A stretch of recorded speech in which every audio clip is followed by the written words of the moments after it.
새해가 되고 거울을 보면서 나이를 절감하는 분들 많으실 겁니다. 중년 이후에 특히 이런 변화를 느끼실 텐데요. 나이를 거스를 순 없지만 조금이라도 젊어 보일 수는 없을까 고민하시겠죠. 그래서 오늘 이 시간에는 중년의 성형이라는 주제로 군산 파티마 의원 조상곤 원장과 함께 이야기해보겠습니다. 나이가 들어가며 얼굴 인상이 바뀌기도 합니다. 피부 노화로 인한 지방제 배치와 주름이 중년 이후의 얼굴 인상을 결정짓는데요. 동안 열풍 속에 관심이 높은 중년의 성형에 대해 의학 박사 조상곤 원장과 자세히 알아봅니다.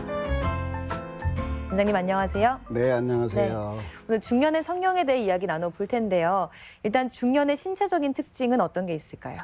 네, 중년하면은 대개 한 40에서 60 정도까지 나이를 말하는데요. 네. 이때가 되면 신체의 모든 기능이 급격히 떨어집니다. 그래서 이를테면 갱년기 증상이라고 해서 성적 능력이 감소하고 기억력도 떨어지고 네. 또 피로감도 많이 느끼는 이런 신체적인 증상이 나타납니다. 또 중년이 되면 체형이 변하죠.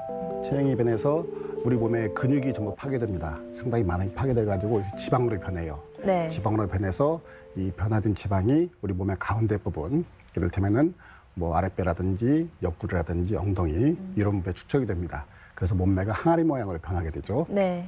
또 중년이 되면은 주름이 증가하게 됩니다. 그래서 눈꺼풀이 처진다든지 눈 밑에 처진다든지 볼살에 쳐서 팔자주름이 심해진다든지 또 피부 두께도 얇아져요. 얇아져가지고 피부가 칙칙해지다든지.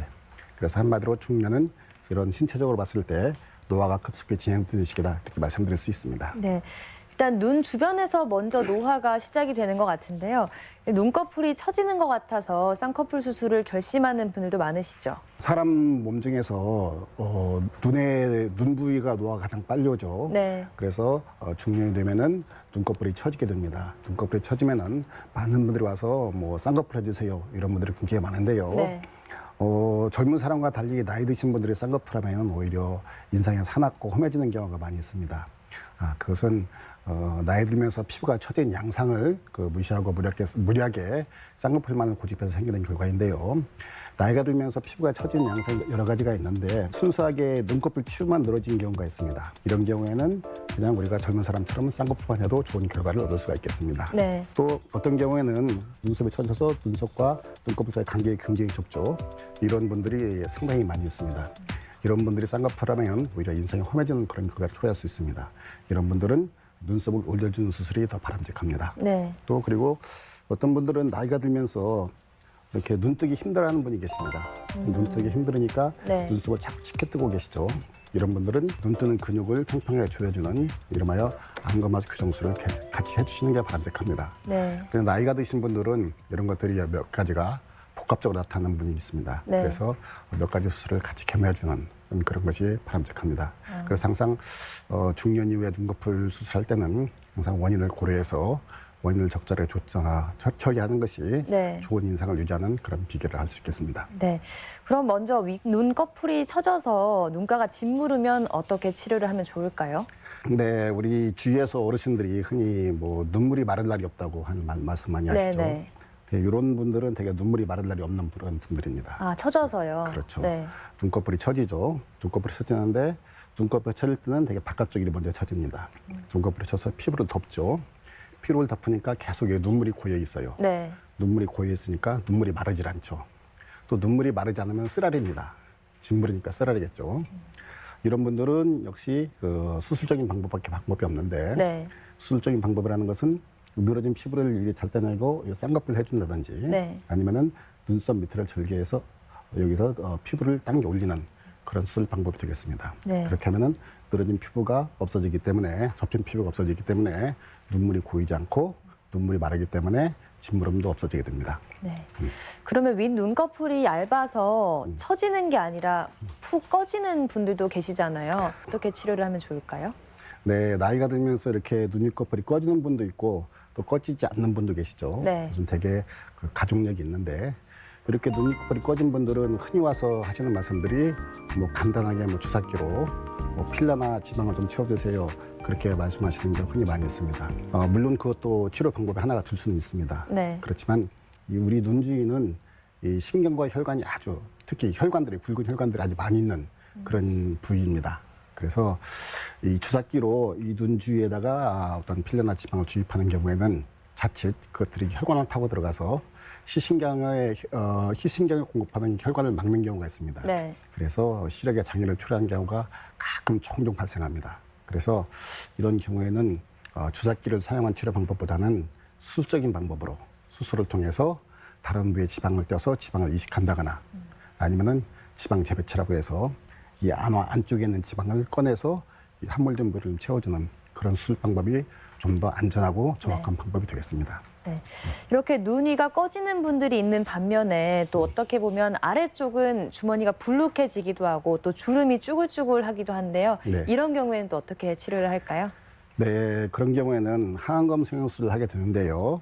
방법이 눈썹 밑을 절개합니다. 되게 속눈썹 아래, 네. 속눈썹 아래 이렇게 절개해서 피부를 뒤집어요. 그래서 불룩 나온 지방을 제거합니다.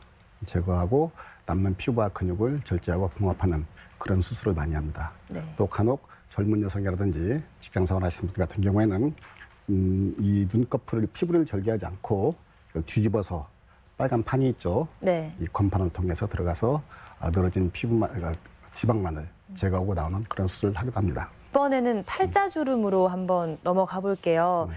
팔자주름도 깊어질 텐데 주름만 생기는 게 아니라 꺼지기도 하고 또 볼살이 처지기도 하고요.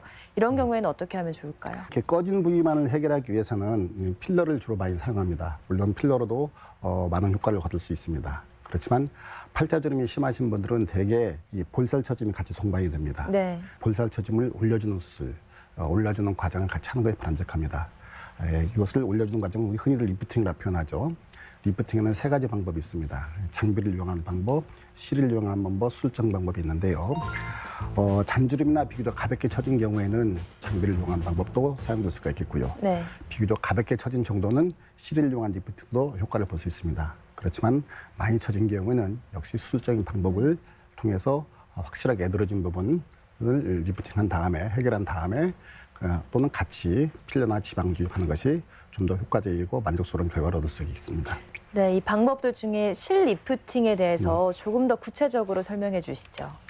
네, 실 리프팅이라는 것은 실을 사용하는 방법이죠. 실을 통해서 뭐 당겨 올린다 해서 실 리프팅이라고 이렇게 부르고 있는데요. 사용되는 실은 녹지 않는 실과 녹는 실이 있습니다.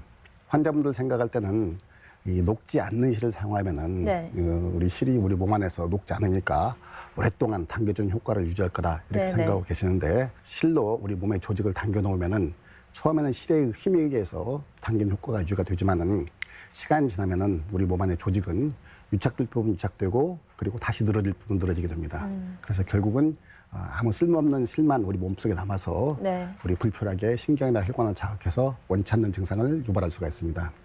그래서 초창기에는 주로 녹지 않는 실을 사용했습니다만은 실 리프팅이 점차 발전하면서 녹는 실을 많이 사용하게 됩니다. 주로 PDO라는 실을 사용하는데요. 요즘은 대개 PDO라는 녹는 실을 많이 사용해서 리프팅을 하게 됩니다. 네. 이 녹는 실의 종류도 또 다양하잖아요. 몇 가지 네. 설명해 주세요. 녹는 실을 사용하는데 또 실도 갈수록 이렇게 리프팅 효과를 증대시키기 위해서 실 모양이 변화하고 있습니다. 초창기의 실은 우리가 이 봉합할 때 쓰는 그런 실 모양으로 그냥 매끈한 실이 있죠. 네. 매끈한 실을 그냥 그대로 사용했습니다. 이걸 흔히 뭐 메선 리프팅이니 아니면은 뭐 울트라 리프팅이 이렇게 소개된 바가 있고요. 그 다음에는 이 방법이 좀 더 진화가 되어서 리프팅 효과를 좀 더 높이기 위해서 바늘에다가 이 실을 감아서 사용하는 방법들을 사용했습니다. 네. 그 다음에 이 방법이 좀 더 진화되어서 실에 이렇게 돌기를 만듭니다. 가시를 만들어서 이 가시들이 늘어진 그 피부나 근육들을 당겨 올려서 고정시켜주는 그런 효과를 기대해서 사용하고 있습니다. 그래서 시간이 지나면서 리프팅 효과를 증대시키기 위해서 실 모양들이 갈수록 진화하고 있다 이렇게 말씀드릴 수 있습니다. 네. 오늘 이 시간에는 의학 박사 조상곤 원장과 함께 중년의 성형에 대해 알아봤습니다. 말씀 잘 들었습니다. 네, 고맙습니다. 감사합니다.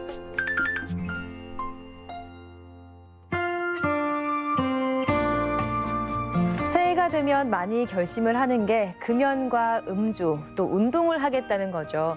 잘 지키고 계신가요? 한 조사에 따르면 30% 정도는 2주 이내에, 절반 이상은 6개월 이내에 그 결심을 포기하게 된다고 합니다. 한번 몸에 밴 습관은 사실 고치기 힘듭니다. 뇌가 과거 경험에 의존해서 행동을 지시하기 때문인데요. 실패 확률을 줄이기 위해서는 목표를 현실적으로 또 구체적으로 세워서 하나하나 이뤄가는 게 도움이 된다고 합니다. 네, 저희가 준비한 소식은 여기까지입니다. 다음 주 이 시간에 인사드리겠습니다. 감사합니다.